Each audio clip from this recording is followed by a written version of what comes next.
दोस्तों, कैसे हो आप लोग। स्वागत है आपका मेरे चैनल देहाती सिस्टर में। आज का क्लास आप लोग बोल रहे थे, बहुत डिमांड कर रहे थे, तो मैंने लाया है। लेकिन ये क्लास 7 नहीं, ये क्लास 8 है। आज का क्लास शायद थोड़ा सा छोटा होगा, मेरा तबीयत थोड़ा सा ठीक नहीं है। लेकिन इतना कमेंट आ रहा है ना कमेंट बॉक्स में कि मुझे लगा कुछ मैं थोड़ा सा पढ़ा दूं ताकि आप इंगेज रहें आज के लिए। कल मैं डाल दूंगी अगला क्लास। तो आज का टॉपिक होने वाला है मुजफ्फरपुर बम कांड, और उसके बाद मार्ले मिंटो सुधार, फिर दिल्ली दरबार हम लोग पढ़ेंगे। आज के टॉपिक में बस 3 टॉपिक को कवर करेंगे। ऐसे ये क्लास बहुत लंबा था, मुझे लगा मैं पढ़ा दूंगी पूरा, लेकिन आज नहीं हो पाएगा ये। तो आज का क्लास हम लोग इतना ही टॉपिक को अच्छे से पढ़ लेंगे। मे भी आपको अच्छा लगेगा। एक बार आप लोग डिस्क्रिप्शन बॉक्स में ज़रूर चेक करें, मैंने टेलीग्राम का लिंक दिया, ज़रूर आप उसे ज्वाइन कर ले, बहुत आगे काम देगा ये आपको। उस पर मैं PDF भी प्रोवाइड ज़रूर करवाऊँगी। तो अगर आप चैनल पे नए जुड़े हैं तो चैनल को सब्सक्राइब कर लें, बेल आइकन को प्रेस कर लें, और कमेंट करके ज़रूर बताइएगा आपको ये क्लास कैसा लगा। तो आज का पहला टॉपिक है मुजफ्फरपुर बम कांड, जो कि 1908 ईस्वी में हुआ है। अब ये देखिए, अलीपुर बम कांड मैंने लिखा है, ये भी 1908 ईस्वी में ही हुआ था, लेकिन ये इससे संबंधित है नहीं। मैंने याद करने के लिए जस्ट ऐसे लिखा है, इसलिए मैंने इसको स्किप नहीं किया, आपको बता दिया। तो मैं अपने नोट्स में इस टाइप से बाद में ऐड करती थी, कोई चीज़ मुझे मिलता था ना तो मैं ऐड करती थी, ताकि इससे कनेक्ट होके वो मुझे हमेशा के लिए याद रहे। तो मुजफ्फरपुर बम कांड हुआ था 1908 ईस्वी में, और अलीपुर बम कांड भी हुआ था 1908 ईस्वी में। लेकिन हम लोग क्या पढ़ रहे हैं, मुजफ्फरपुर बम कांड। कलकत्ता के मजिस्ट्रेट, यानी कलकत्ता के जो मजिस्ट्रेट थे, TH किंग्सफोर्ड थे, अंग्रेज़ों ने उनका क्या किया था, प्रमोशन कर दिया था। कलकत्ता में क्रांतिकारी संगठन थे। आप ये पूछेगा कि कलकत्ता के क्रांतिकारी संगठन का नाम क्या था, तो युगांतर समिति, या फिर युगांतर समिति किससे संबंधित है, तो मुजफ्फरपुर बम कांड से संबंधित है। या युगांतर समिति के सदस्य कौन कौन थे, तो प्रफुल्ल चाकी, खुदीराम बोस थे। इस टाइप से घुमा घुमा के क्वेश्चन पूछता है, इसलिए थ्योरी पढ़ना जरूरी होता है थोड़ा सा। तो प्रफुल्ल चाकी और खुदीराम बोस। अब देखिए, एक क्वेश्चन पूछा था मुझे जिससे याद आ रहा है कि लाहौर षड्यंत्र में कौन सम्मिलित नहीं थे या थे, इस टाइप का पूछा था। तो उसमें से प्रफुल्ल चाकी भी थे शायद ऑप्शन में। तो आप ऐसे एलिमिनेशन के थ्रू उसको निकाल पाते कि ये तो थे ही नहीं। तो इस टाइप से आप जैसे 1-2 नाम को भी जानते हैं ना, इस टाइप से कंफर्म, तो फिर आप एनिमेशन के थ्रू भी उसको छांट पाते हैं, क्वेश्चन को सही कर पाते हैं। तो याद करें, जितना भी करें इतना ही पढ़े, लेकिन कंफर्म पढ़े। ऐसा नहीं कि पढ़ लिया सब कुछ याद रहा, 1% भी नहीं। ऐसा मैं तो नहीं करती थी, आप भी ना करें। प्रिंगले कैनेडी के बग्गी में बम लग गया। अब देखें, किसका प्रमोशन हुआ था, DH किंग्सफोर्ड का। मैंने जैसा बताया आपको, DH किंग्सफोर्ड का अंग्रेजों ने प्रमोशन कर दिया था। तो जा रहे थे वो। अब ये दोनों युगांतर समिति के जो दोनों सदस्य थे, प्रफुल्ल चाकी और खुदीराम बोस, ये मारने के लिए बग्गी पर बम फेंके थे DH किंग्सफोर्ड को। लेकिन उनको नहीं पता था कि प्रिंगले कैनेडी कहीं जा रहे हैं। उनको किसी ने बताया था कि DH किंग्सफोर्ड जा रहे हैं। तो इस चक्कर में ना, थोड़ा कन्फ्यूज़न के चक्कर में प्रिंगले कैनेडी के बग्गी पे उन्होंने बम फेंक दिया था, और उसमें उनकी पत्नी और बेटी की मृत्यु हो गई थी, जो कि होना नहीं चाहिए था, गलती से ही हुआ था। अब बम फेंका कब गया, तो 30 अप्रैल 1908 को फेंका गया। अब देखें, ये 30 अप्रैल 1908, ये तो बम फेंकने की घटना हुई, लेकिन मुजफ्फरपुर बम कांड कब हुआ ये पूछेगा, तो एग्जैक्ट डेट है 30 अप्रैल 1908। 30 अप्रैल 1908, इसको आप VVI लगाएं। प्रफुल्ल, पहले से भी यहाँ पे टिक लगा हुआ था।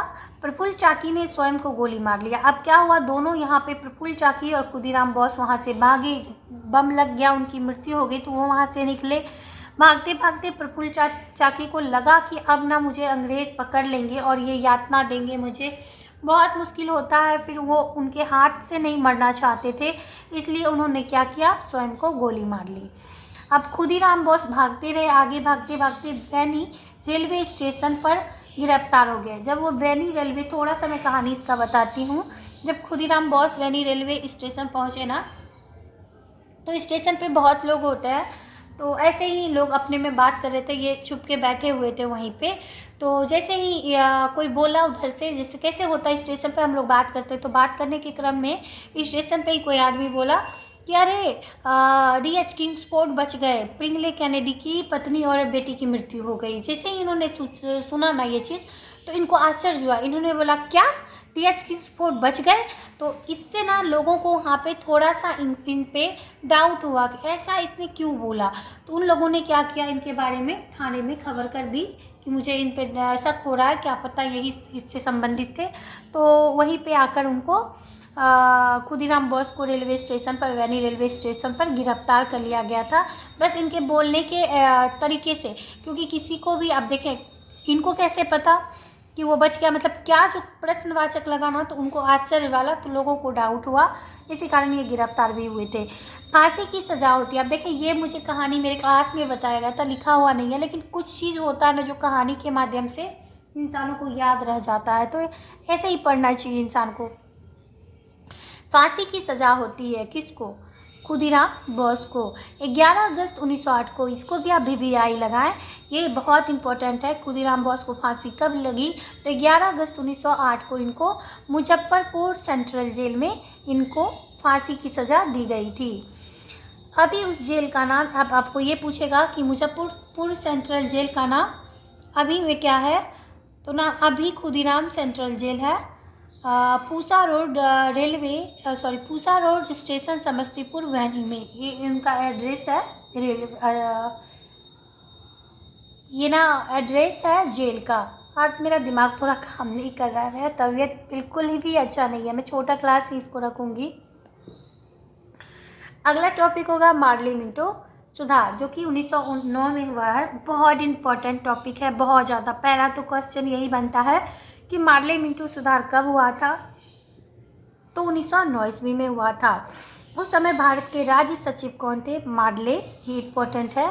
और भारत के वायसराय कौन थे? तो मिंटो थे। उसके बाद था भारतीय परिषद अधिनियम कब आया? तो 1909 ईस्वी में आया। ये सारे इंपॉर्टेंट है, इसको आप टिक आउट करेंगे तीनों। अब देखिए, मुस्लिमों के लिए पृथक निर्वाचन का प्रस्ताव पारित हुआ। मुसलमानों को 8 सीट दी गई। किसमें?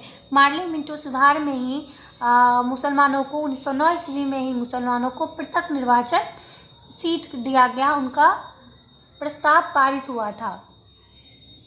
ये थोड़ा सा मेरा बाबू ने इसे गिजा था, कभी कभी वो कर देता थोड़ा सा बदमाशी। मुस्लिम लीग का वादा पूरा किया गया। लीग होगा यहाँ पे, लीग नहीं।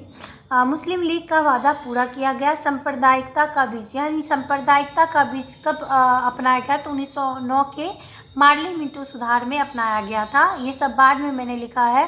कार्यकारिणी परिषद की नियुक्ति कब हुई थी? 1909 ईस्वी में SP सिन्हा, बहुत इंपॉर्टेंट है, इसको आप याद रखिएगा। मार्ले मिंटो सुधार ने हमारा सर्वनाश कर दिया, किसने कहा था? ये कथन बहुत इंपॉर्टेंट है, महात्मा गांधी ने कहा था। वेरी वेरी इंपॉर्टेंट, आप इसे टिक आउट कर लें। अगला टॉपिक होगा, देखिए क्लास 7 में थोड़ा सा पीछे से स्टार्ट की हूँ। अगला होगा दिल्ली दरबार टू लखनऊ समझौता, मतलब अगला का टॉपिक है दिल्ली दरबार, हम लोग इसको पढ़ेंगे। ये बहुत इंपॉर्टेंट टॉपिक है। दिल्ली दरबार 1911 होगा, 1911 में हुआ है, जिसे इम्पीरियल दरबार भी कहते हैं। ये 3 बार पूरा हुआ था, यानी 3 बार इसको इसे लगाया गया था, जैसे 1877 में, 1903 में और 1911 में। पहला, दूसरा, तीसरा। तीसरा बहुत इंपॉर्टेंट है, 2 स्टार मेरे सर ने लगवाया है और ये आता भी है, आप प्रीवियस ईयर में इसको देखेंगे, ये क्वेश्चन पूछा गया है। तो ये 1877 का जो दिल्ली दरबार लगा था ना, उस समय वायसराय कौन थे? तो लिप्टन थे। 1903 का दिल्ली दरबार जो लगा था, उस समय के वायसराय कौन थे? तो कर्जन थे। और 1911 के दिल्ली दरबार में वायसराय कौन थे? हार्डिंग थे, द्वितीय। ये बहुत इंपॉर्टेंट है, 1911 का दिल्ली दरबार। अब ये क्यों इम्पोर्टेंट है, इसका कुछ रीज़न है। ये दिसंबर 1911 में हुआ था, जबकि जॉर्ज 5 भारत आए थे। अब इस दरबार में कौन भारत आए थे? ये क्वेश्चन मुझे लग रहा है कि किसी प्रीवियस ईयर में मैंने पढ़ा है कि जॉर्ज 5 जो थे ना, वो भारत आए थे। पहली बार दिल्ली दरबार में ब्रिटेन के राजा व रानी मेरी आई थी, यानी राजा कौन थे? जॉर्ज 5 और रानी मेरी थी। ये दिल्ली दरबार जो 1911 का लगा था, उस समय वो भारत आए थे, इसीलिए ये दिल्ली दरबार बहुत इम्पोर्टेंट हो जाता है। अब देखिए इसी में ये बहुत इम्पोर्टेंट लाइन है कि बंगाल विभाजन जो रद्द कर दिया जाएगा, किसकी अनुशंसा पे? तो अरुणदेल समिति की अनुशंसा पे। बहुत इम्पोर्टेंट, इसको लगाइएगा आप। बंगाल का पुनर्गठन होता है। बंगाल में दक्षिण असम और बांग्लादेश एक तरफ होते हैं और दूसरे तरफ बिहार और उड़ीसा होते हैं। आप देखिए, आपको भी पता होगा कि बिहार के भी दो टुकड़े होंगे। जैसे कि बिहार बटेगा तो 1912 में बिहार टूटेगा और उसके बाद झारखंड बिहार से अलग होता है 15 नवंबर 2000 ईस्वी में। वहीं पर उड़ीसा बिहार से अलग होता है 1 अप्रैल 1936 को। बस इसी को ग्राफ के माध्यम से बताया गया है। 22 मार्च 1912 को बिहार अलग होता है ना झारखंड से, यही चीज़ यहाँ पे दिया गया है। तो आप इसको देख लें। आज मुझे नहीं लग रहा है मैं आगे पढ़ा पाऊँगी, मेरा सर बहुत भारी लग रहा है और मुझे लग रहा है मैं समझा भी नहीं पा रही हूँ ढंग से, दिमाग ही नहीं काम कर रहा है। राजधानी का स्थानांतरण हो गया है कलकत्ता से दिल्ली। पहले जो राजधानी था ना कलकत्ता में थे, वहाँ से राजधानी दिल्ली शिफ्ट किया गया था। घोषणा ये 1911 में हुआ था पर लागू 1912 में हुआ था। इस टाइप के क्वेश्चन में सबको कन्फ्यूज़न होता है। मैं हमेशा बोलती हूँ, कोई चीज़ का घोषणा जो होता था ना वो 1 साल पहले होता था, क्योंकि कोई भी अधिवेशन, मैंने पहले ही पढ़ाया है कि सब अधिवेशन जो हुआ ना दिसंबर माह के लास्ट महीने में, मतलब साल के लास्ट महीने यानी दिसंबर में, वो भी 27, 28, 29 तारीख को होता था। तो जब घोषणा होता था तो अगले मतलब उसके 1 साल पहले हो जाता था और वो अगले साल होता था, तो 1 साल बाद लागू होता था। वैसे ही घोषणा जो हुआ था, कलकत्ता से जो राजधानी परिवर्तित करके दिल्ली जाया गया था, वो घोषणा 1911 में हुआ था और लागू 1912 में हुआ था।